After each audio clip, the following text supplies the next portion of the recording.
ಜೈ ಶ್ರೀಮಾತಾ.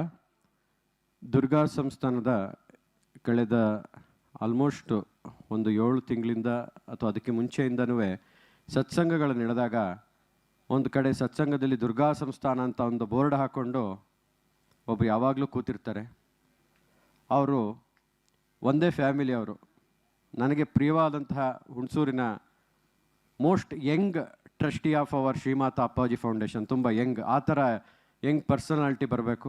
ಆ ಹರ್ಷಿತ್ ಮತ್ತು ಅವರ ಫ್ಯಾಮಿಲಿ ಈ ದುರ್ಗಾ ಸಂಸ್ಥಾನದ ಸಮಯದಲ್ಲಿ ನಾವು ನೆನಪಿಸ್ಕೋಬೇಕು. ಪ್ರತಿ ಸತ್ಸಂಗದಲ್ಲಿ ಒಂದು ದುರ್ಗಾ ಸಂಸ್ಥಾನದ ಬಗ್ಗೆ ವಿಚಾರವನ್ನು ಮುಟ್ಟಿಸೋದಾಗಿರ್ಬೋದು, ಅವರು ಕೊಟ್ಟಂತಹ ಕಾಣಿಕೆಯನ್ನು ಸ್ವೀಕಾರ ಮಾಡಿ ಅಪ್ಪಾಜಿ ಪಾದಕಿಗೆ ಅರ್ಪಿಸೋದಾಗಿರ್ಬೋದು, ಮತ್ತು ಅನೇಕ ಕಾರ್ಯಗಳಲ್ಲಿ ಇವರು ಭಾಗಿಯಾಗಿದ್ದಾರೆ. ಮತ್ತು ಇನ್ನೊಂದು ಬಹುಮುಖ್ಯವಾದಂತಹ ಇವಾಗ ಏನು ಶ್ರೀಚಕ್ರನಿಲಿಯ ಗ್ರಂಥ ನೋಡ್ತಾ ಇದ್ದೀವಲ್ಲ, ಅದು ಕೂಡ ಡಿಸೈನ್ ಮಾಡಿ ಪ್ರಿಂಟ್ ಹಾಕಿ ಕೊಟ್ಟಿರೋದು ಅವರ ಫ್ಯಾಮಿಲಿಯವರು.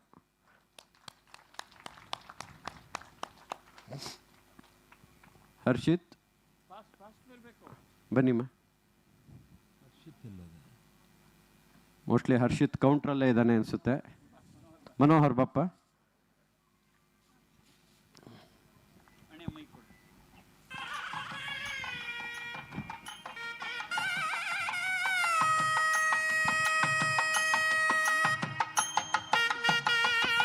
ಮನೋಹರ್, ನಿಮ್ಮ ಹೆಸರು? ರಚನಾ. ಇವರೇ ರವಿತೇಜ ಪ್ರಿಂಟರ್ಸ, ರೇವತಿ ಪ್ರಿಂಟರ್ಸು.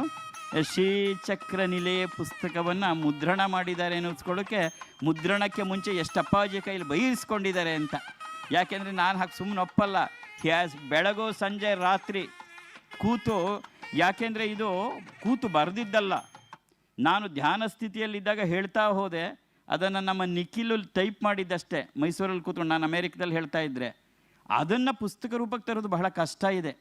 ಅದನ್ನು ಇಬ್ಬರು ಕೂಡ ಯಶಸ್ವಿಯಾಗಿ ಮಾಡಿದ್ದಾರೆ. ಇಬ್ಬರಿಗೂ ಪೂರ್ಣ ರೇವತಿ ಪ್ರಿಂಟರ್ಸ್ ಪೂರ್ಣ ಆಶೀರ್ವಾದಗಳು. ಹಣ್ಣು ಕೊಡಮ್ಮ, ಹಣ್ಣು ಕೊಡು ಫಾಸ್ಟ್. ಹಾರ ಹಾಕಿಲ್ವಾ?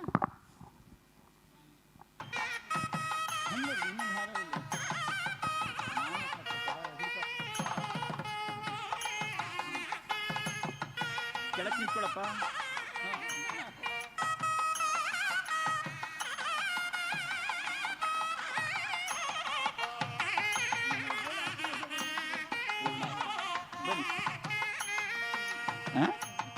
ಏನಪ್ಪ ಕೊಡು.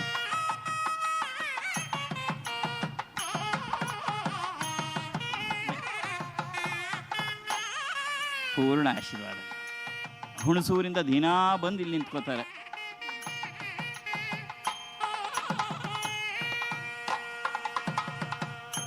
ಯಜ್ಞ ಪ್ರಾರಂಭಕ್ಕೆ ಮುಂಚೆ ಇನ್ನೊಂದು ನಾನು ಮಾಡಲೇಬೇಕಾದ ಕರ್ತವ್ಯ ಅಂದರೆ ನಮ್ಮ ಅಮ್ಮನ ನೆನಪು.